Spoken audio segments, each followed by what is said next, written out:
Are we going to be the only generation in American history that leaves our children and our grandchildren less secure than we are? And we had men going off to war in World War II fighting the most loathsome, evil SOBs on the face of the earth. Over 400,000 died to protect us, and this generation's going to say, oh, come on, do you really believe the Iranians would use this stuff? Says some influencer or some jackass with a subscription site. You really believe that? What are you, a warmonger? Do you agree with me that nuclear weapons are the most dangerous weapons on the face of the earth? Pretty basic question, yes. Do you agree that nuclear weapons could eviscerate the entire country in a matter of minutes? They're put on intercontinental ballistic missiles, which means it would take about 35 minutes for a nuclear missile to hit us from, depending on where, from parts of Europe, parts of the Middle East, parts of Africa, and so 35 minutes. That's kind of frightening, don't you think? And then they're building hypersonic missiles. And the communist Chinese and the Russians are way ahead of us on hypersonic missiles. What are hypersonic missiles? You can't shoot a hypersonic missile out of the sky. They're too fast. They're faster than intercontinental ballistic missiles. It's a form of an intercontinental ballistic missile. Okay. So if you put a nuclear warhead on one of these intercontinental ballistic missiles, but maybe in 20 years you put it on a hypersonic missile, right? Technology keeps, quote unquote, advancing, gets more and more developed. So a nuclear bomb can blow up any city. Nuclear missiles can reach our cities. And if you put a nuclear bomb or a nuclear warhead on a missile, and let's say you put it on 6 missiles or 12 missiles, you're going to destroy the United States of America. We don't have an Iron Dome. What have the Israelis ever done for us? All we do is give to the Jews. What do they want from us? They're going to give us all the technology we need to build our own Iron Dome because we don't have it.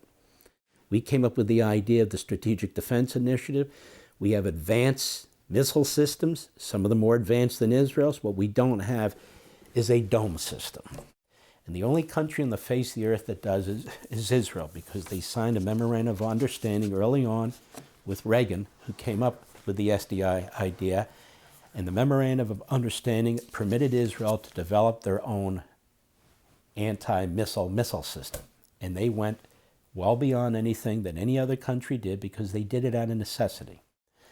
And they have made it clear that every single technological advance that we've come up with, we will give to the United States for free because we're allies and that's what we do. And it's not only on missile systems, it's other technologies, and intelligence, and their foreign policy.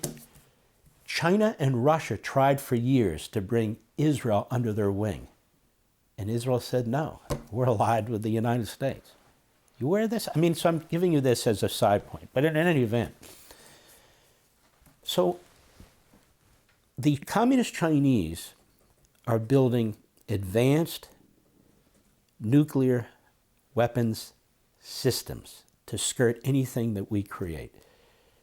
The Russians have more nuclear missiles than we do, the most in the world. The Russians are working on a nuclear missile that can be fired from outer space. So this is where they're focusing their money. The communist Chinese are building now nuclear subs, and the nuclear subs are the only thing that will survive a nuclear war. To survive a nuclear war. Now, what would you think if there's a country out there that has funded suicide bombers, that has funded terrorism all throughout the Middle East, that has funded terrorism all throughout the world, that continues to threaten the United States of America, that has an Islamic ideology, that there's more than one life, and the life on earth is really to serve the next life, and that if you die as a suicide bomber or a terrorist or so forth and so on, you will be rewarded by God. What would you think if a country like that, a regime like that, got a nuclear warhead? And that country keeps threatening the United States with annihilation. What would you think about that? Would that concern you?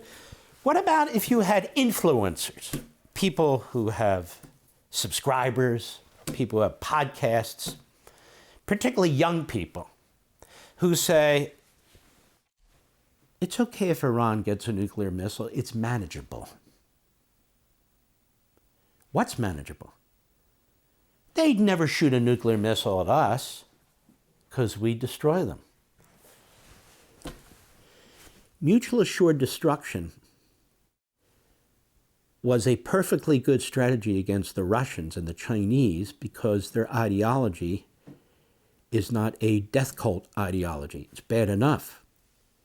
It's Marxist and it's fascist. Those are horrendous ideologies. But the Islamist ideology goes beyond that. The Islamist ideology, they believe that they are God's activists, that they are doing God's will. That in order for Islam to prevail, I'm not saying Muslims, I'm saying Islamists, okay? In order for Islam to prevail, all the competition needs to be destroyed, all of it. Especially Western society. And this is why I keep talking about the fusion of Marxism with Islamism. Of course, they have different ultimate ends. Each one wants to control the world for different reasons.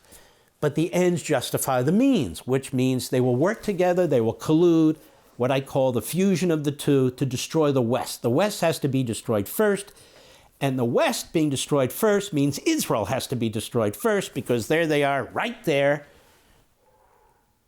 in the Holy Land.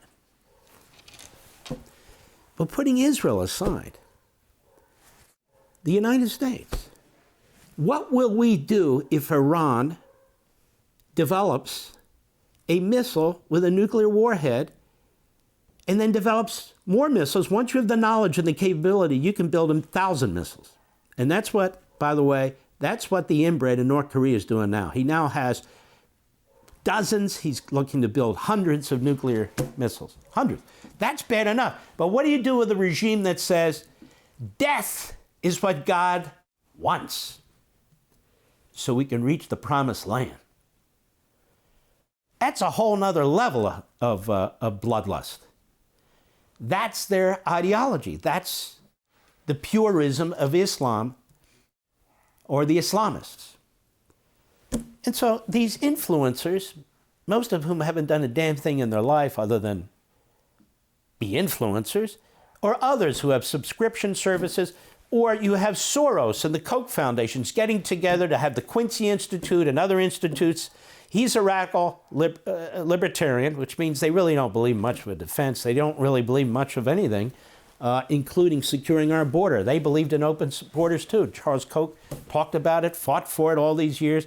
They believe in the slashing of our military. In other words, they're insane. And then you have Soros, who hates America, in my view, who funds so many of our opponents, who funds the most radical elements in our country, whether it's Islamist or Marxist and so forth. You have them coming together to come up with these ideological organizations that have a number of people who are influenced by this. Some of them are Jew haters, some of them are American haters, some of them are just stupid, whatever it is. And they are, like pepper on a steak. They're sprinkled around here and there and are trying to be influencers.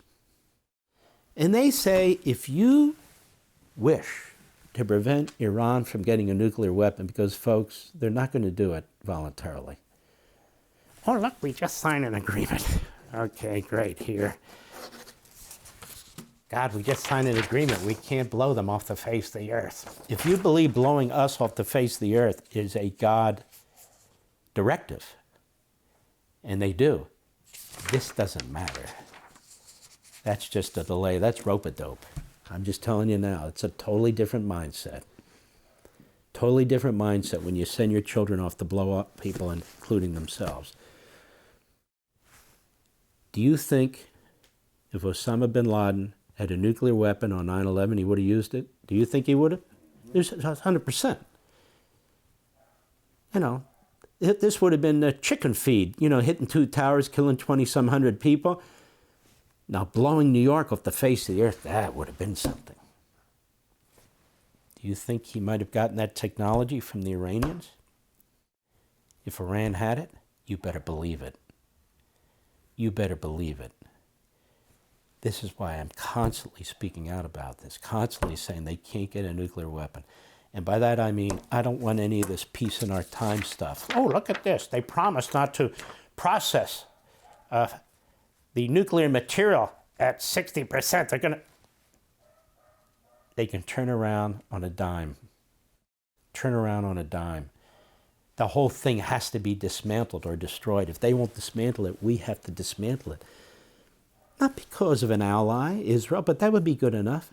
But we need to protect our homeland. We need to protect our children. Are we going to be the only generation in American history that leaves our children and our grandchildren less secure than we are? And we had men going off to war in World War II fighting the most loathsome, evil SOBs on the face of the earth. Over 400,000 died to protect us, and this generation's going to... Oh, come on, do you really believe the Iranians would use this stuff? Says some influencer or some jackass with a subscription site. You really believe that? What are you, a warmonger? What are you, a neocon? The hell, you're beating the drums of war? Is that persuasive to you? For all this and much more, sign up for Levin TV.